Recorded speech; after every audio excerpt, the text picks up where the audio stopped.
오늘도 홍성경 기자님과 함께하는 홍신세 시간입니다. 오늘은 어떤 이야기 나눠볼까요? 오늘은 이마트 얘기를 해볼 겁니다. 이마트. 어떤 얘기 한번 나눠볼까요? 이마트가 최근에 이베이 코리아를 인수한 해 만에 이런 얘기 들어보셨을 건데요. 맞죠. 지금 핫한 뉴스죠. 예. 그렇죠. 네이버랑 이마트랑 이베이 코리아 뭐 이렇게 해서 네이버와 이마트의 컨소시엄이 이베이 코리아를 인수한다. 요 얘기했었고 이베이 코리아가 를 인수하고 싶었던 회사들이 몇 군데 있었죠. 롯데 떨어져 나갔잖아요. 롯데도 그쵸? 이제 떨어져 나갔고 그 전에 이제 SK텔레콤도 고민했다가 참여하지 않았고 그다음에 카카오가 이베이 코리아를 사내만 했다가 일찌감치 거기는 아예 입찰에도 뛰어들지 않았고 그러면 왜 우리가 이베이 코리아를 인수하려고 하는가? 유통회사들이 왜 온라인 커머스 시장을 먹어야만 승자가 될 수 있는가 이런 얘기를 오늘 좀 해볼 건데요.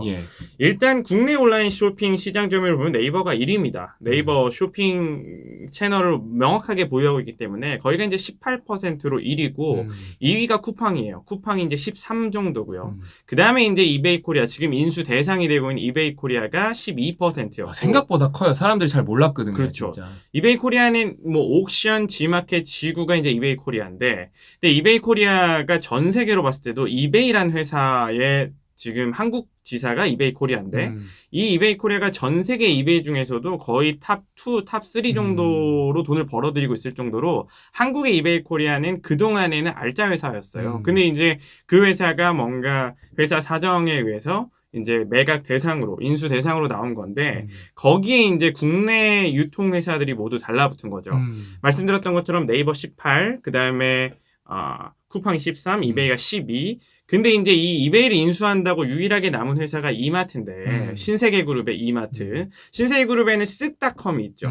온라인 이커머스 사업을 하는 쓱닷컴이 있는데 쓱닷컴이 4%였거든요. 낮네요. 그렇죠. 되게 낮아요. 그래서 이제 이베이를 10일 인수하면 쿠팡보다도 높아지네요. 그렇죠. 쿠팡보다 높아집니다. 그럼 되게 커지네 또. 되게 또 커지죠. 그 이제 원래 네이버와 이마트가 콘소시엄을 맺어서 이베이 코리아를 인수하기로 했다가 네이버는 공시가 최근에 났습니다. 2, 3일 전에 났는데 이제 우리는 이베이 코리아 인수 전에 참여하지 않기로 했다. 그게 이제 네이버랑 뭐 이마트에 갈라섰느냐 뭐 요건 아니고요. 이제 이베이 코리아를 인수하는데 네이버와 이마트 컨소시엄이 붙었다고 하면 이제 압도적인 시장 점유율을 가져가 버리기 때문에 시장 지배적 위치에 놓이는 겁니다. 그러면 이제 공정거래위원회가 그걸 그냥 놔둘 리가 없죠. 지금 최근에 배달의 민족이 이제 DH가 인수할 때도 국내에 이제 배달 사업을 하는 데 중에 제일 큰 데가 배민이었고, 그 다음에 요기요, 그다음 배달통인데, 요기요와 배달통은 DH 회사예요.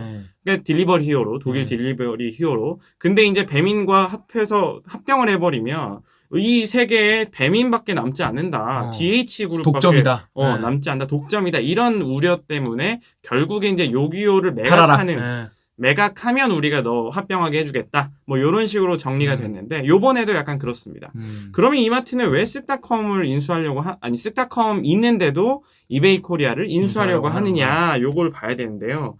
이제 이베이 코리아와 이 같은 회사들은 사실은 최근에 매물 나왔을 때 5조 원으로 이제 매물이 나왔었는데 5조를 주기에는 조금 비싸다는 의견이 많았어요. 그래서 카카오가 뛰어들지 않은 건데 왜냐하면 이제 전통적인 이커머스, 그러니까 이커머스도 2010년 막 이럴 때부터 시작을 했기 때문에 그때부터 시작해온 G마켓, 옥션, 지구의 이 내부 시스템 자체는 굉장히 올드해요. 그러니까 이걸 인수했을 때 이 시스템도 다 바꿔야 되거든요.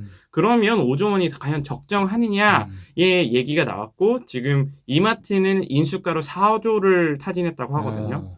근데 사조도 많잖아요. 사조도 많은데도 왜 인수를 하고 싶느냐? 그러면 지금까지 전통적인 물류 회사들, 이마트 같은 회사들은 오프라인 매장 중심의 부동산 회사라고 보는 게 맞습니다. 백화점, 뭐 이마트 우리가 알고 있는 보통 오프라인 중심이죠. 그렇죠. 근데 보통 이제 이런 회사들이 부동산 회사라고 평가를 받았던 거는 전국에 있는 매장만 이제 이마트 기준으로 한 120여 개가 돼요.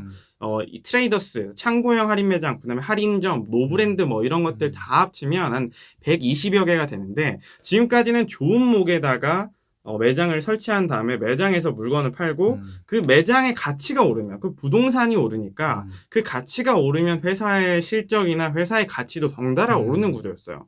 근데 이제 온라인 이커머스 시장이 발달하니까 이 이커머스 기업들이 이런 수요들을 다 모두 가져갔던 거죠. 그러니까 원래 밖에서 물건이 팔려야 되는데 밖에서 더 이상 물건이 팔리지 그럼 않는 거예요. 핸드폰으로 스마트폰으로 다 주문할 수 있으니까. 그렇죠. 예. 2020년 작년에 코로나19 터진 다음에 완전 트렌드가 바뀌었잖아요. 더 심해졌죠. 더 심해졌죠. 예. 그 이제 오프라인과 온라인의 비중이 절반 수준도 아니고 이제 온라인의 비중이 더 커지는 비중으로 작년 기점으로 바뀌었다고 해요.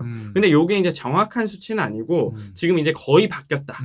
그러면 온라인을 안 하고 있던 회사들은 무조건 온라인을 할 수밖에 없는 상황에 놓인 거죠. 그러니까 이마트가 돈을 버는 방법은 이제 단 두 개인 거예요. 오프라인 매장은 보통 다 체험형 매장으로 바꾸고 그래서 사람들이 직접 갔을 때 어떤 감동을 느낄 수 있는 매장 구조라든지 매장 진열이라든지 그다음에 또 쉽게 체험할 수 있는 문화를 접목시키는 것들 그런 것들을 하고 그다음에 온라인 시장에 잘하고 있던 데들을 우리가 지금 쓱닷컴 아무리 해도 그 점유율이 안 나오니까 이베이 코리아 같은 데 그냥 인수해서 우리가 돈 넣어서 네이버 같은 데랑도 손 잡고 그래서 온라인 이커머스 시장에 점유율을 만들어내자 딱 이거거든요. 그러면 이제 오프라인 매장 어떻게 바꿔내고 있느냐? 그러면 대표적인 게 이제 이마트 월계점 같은 건데 이마트 월계점이 딱 처음에 나왔을 때 아 여기가 체험형 매장이다 뭐 이렇게 얘기를 많이 했어요. 이게 주류만 얘기를 들면 63평 규모의 와인 앤 리큐르 샵.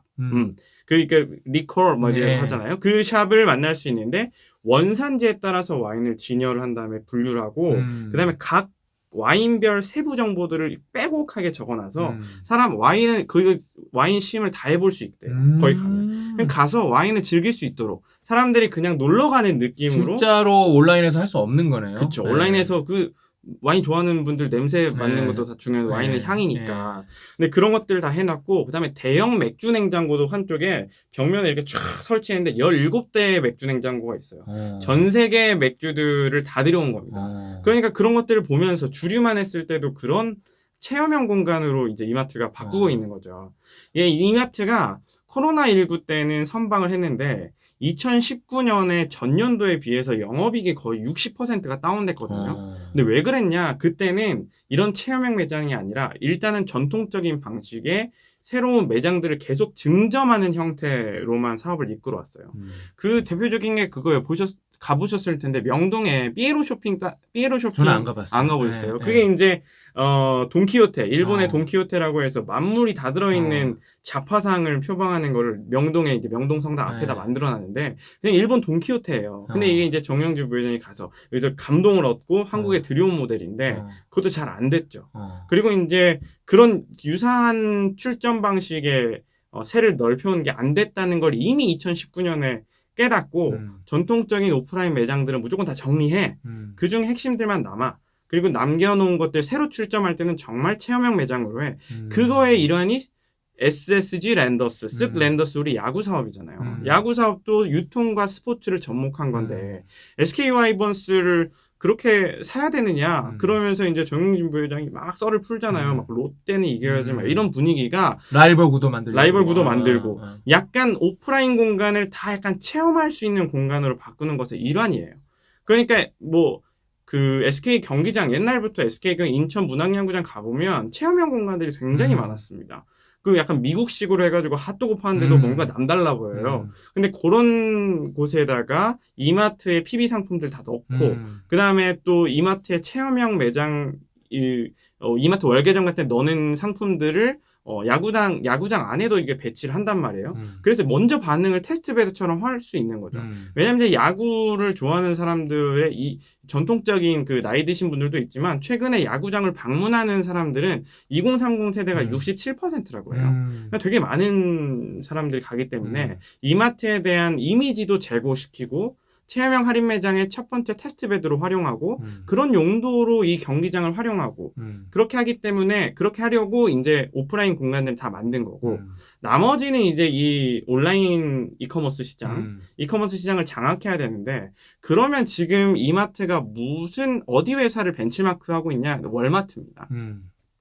월마트가 2001년 이후에는 전통적으로 코스피 시가총액 미국에서 뭐 최상위권을 다투는 항상 다투는 회사였잖아요. 1962년인가 월마트가 세상에 딱 나와서 그때 이제 대형 할인점의 모델을 미국에 딱 주면서 그럼 자동차 딱 타고 가서 그 한 15분 20분 걸리는 외곽 지역에 딱 가서 월마트에서 대량으로 물건을 사서 들여오고 그런 모델들이 국내에도 그 이마트도 트레이더스 창고형 할인 매장이 다 월마트 모델을 다 따온 건데 이 월마트가 이커머스 시장이 확 늘어나니까 그 완전 회사의 가치가 뚝뚝뚝뚝 상대적으로 떨어집니다. 죽을 수밖에 없죠. 완전 죽을 썼죠.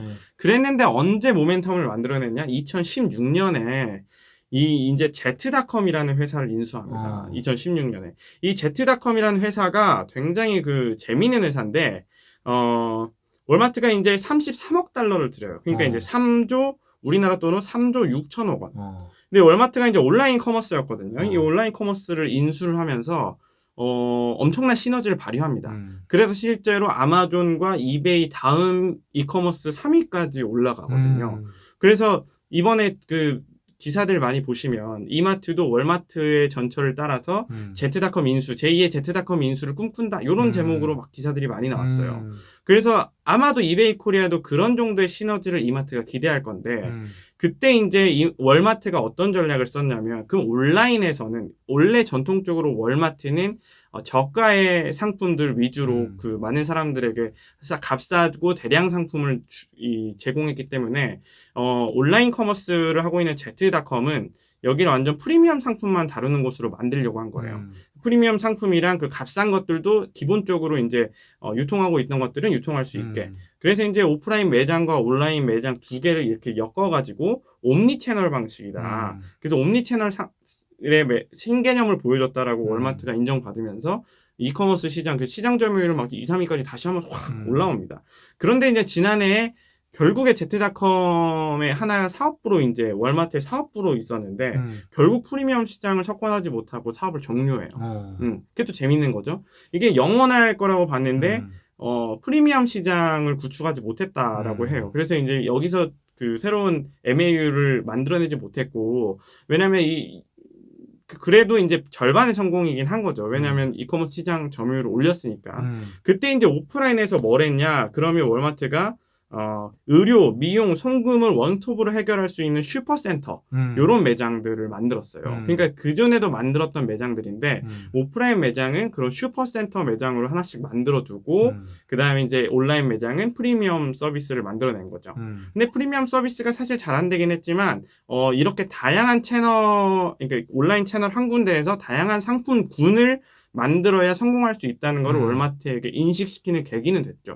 그러니까 이제 이마트가 월마트를 따라가려면 이제 이베이 코리아를 얼마나 빠르게 이마트의 그 영역 안으로 접목시켜서 시너지를 내느냐가 관건이 되는데 이때 안에서도 여러 가지 고민을 할 겁니다. 프리미엄 상품만 앞으로 계속 할 건지 아니면 왜냐하면 전통적으로 이마트는 신선식품 사업은 되게 잘했거든요. 그러니까 올해 초에 네이버랑 신세계랑 손을 잡은 이유도 신선식품을 이마트가 너무 잘 팔고 있는데 이거를 네이버 쇼핑에 넣어서 네이버 쇼핑 안에서 신선식품 사는 사람들을 확 늘리겠다. 네이버 MAU를 우리가 가져가겠다는 보관이 있긴 했거든요. 마켓컬리 같은 게 되는 거죠. 그렇죠. 그 이제 새벽 배송 같은 것들도 이마트가 가지고 있는 물류센터의 물량이 하루에 14만 개 물량을 처리할 수 있는데 네이버랑 또 손 잡으면 네이버가 최근에 CJ 대한통운이랑 작년에 지분 교환했고 한 지난주 정도에 얘기 나왔던 게 이제 로켓 배송 시작하겠다. 그럼 이제 네이버도 로켓 배송하는 거예요. 전날 자정 전까지만 배송하면 주문하면 다음날 배송을 시작하는. 근데 그 이제 이마트도 자신의 물류센터들 전국에 있는 매장들 자체가 다 물류센터가 될 수 있으니까 아까 120여 개 이 오프라인 매장들 그런 곳들을 물류센터화 하면서 네이버랑 또 시너지를 내겠죠. 그런 것들을 고민할 겁니다. 이제 이베이 코리아를 얼마나 빠르게 혁신적으로 모델을 그 구닥다리 방식에서 신방식으로 새로운 방식으로 바꿔낼 수 있는지가 아마도 이마트가 이베이 코리아를 성공적으로 데려오느냐 마느냐를 분간하는 가늠자가 될 것인데 그래도 좀 괄목할 만한 게 신세계 그룹에는 신세계 INC라는 회사가 있습니다. 신세계 INC가 뭘 했냐? 김포에다가 한국판 아마존 고 매장을 만들었어요. 무인 매장. 무인 매장을 신세계 그룹이 김포에다가 이미 만들었어요. 거기에는 이제 사람이 없어도 태그를 찍고 뭔가 물건을 구매하고 판매할 수 있는 기술들이 다 들어가 있는 거죠. 그런 신기술을 이미 신세계 그룹이 보유하고 있기 때문에 또 혹자들은 이베이 코리아가 아무리 구닥다리여도 빠르게 신세계화 시킬 수 있다라고 하는 생각들을 가지고 있거든요.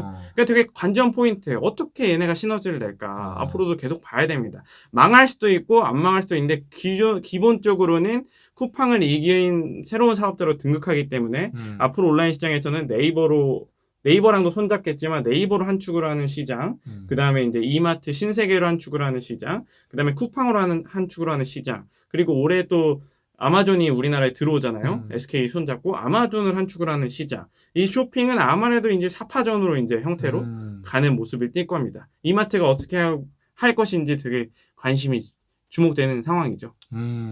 정리를 해주셔갖고 제가 뭐 빠져들듯이 들었는데 그거네요. 확실히 쿠팡은 뭐 쿠팡 없는 세상을 이제 살 수 있냐 막 이런 말이 나올 정도인데, 근데 쿠팡이 따져보니까 점유율이 한 12% 정도인데, 우리가 이마트 갖고 뭐 이마트 없어서 못 산다 이런 말은 안 했거든요. 그 다음에 이마트가 뭐 되게 뭐 필요하면서도 우리가 뭐 많은 사람들이 쓰는 데지만 이게 막 생활에 엄청 밀접하진 않았는데, 그거를 이베이 코리아를 인수하면서 12%랑 스타컴을 5%를 붙이면 17%라서 생각보다 점유율도 높아지고, 근데 지금 쿠팡은 일단은 외형 키우기에 집중하고 있거든요. 적자가 엄청 심해요. 매출은 뭐 몇 년 동안 뭐 7배, 10배 이렇게 늘었지만, 근데 뭐 영업이익은 내본 적이 없거든요. 근데 이베이 코리아는 따져보면은 적자 회사도 아닐 거란 말이에요. 그러면은 이미 돈을 어느 정도 벌고 있는 회사라 또 돈을 벌고 있는 회사가 만나면은 생각보다 또 이 매입할 때 회사를 M&A 할 때 돈은 많이 들겠지만 뭐 당장 막 밑빠진 독에 물을 붓는 구조는 아니기 때문에 또 그런 관점에서는 걱정할 필요가 없단 말이에요. 그럼 이미 이제 이마트 신세계 그룹은 이제 베팅을 한 거죠. 이 결과는 솔직히 아무도 모릅니다. 홍 기자님이 말씀해 주신 것처럼 끝까지 가봐야 알겠죠. 왜냐면 월마트도 Z그룹이라는 회사를 샀을 때 좀 잘 되다가 결국에는 또 그 점유율도 올렸다가 결국에는 그 사업을 실패해서 접었잖아요. 그러니까 이게 비즈니스의 묘미거든요. 왜냐면 비즈니스는 진짜 스포츠랑 거의 똑같이 한편에 진짜 각본 없는 드라마거든요.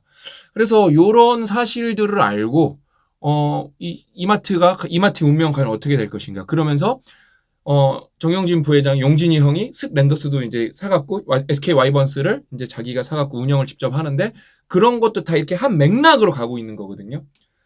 왜냐면은 이게 프로리그는 우리나라에서 그래도 메이저 스포츠이기 때문에 광고 효과도 생각보다 크거든요. 그러니까 사람들한테 입에 거론되는 것도 많고 슥슥슥슥이 계속 언급되는 거예요. 쿠팡 얘기는 우리가 매일 하지만 배민 얘기는 매일 하지만 슥슥슥슥을 아무도 매일 얘기하진 않거든요. 근데 벌써 야구라는 팀 이름으로 랜더스가 되면서 입에 나온다는 건 벌써 문화적 영역으로 들어오는 거거든요. 삶에 밀착하게 아주 우리가 접목되는 거거든요. 그런 관점에서 이 신세계 그룹, 이게 이마트의 행보는 생각보다 빠르고 파격적이다.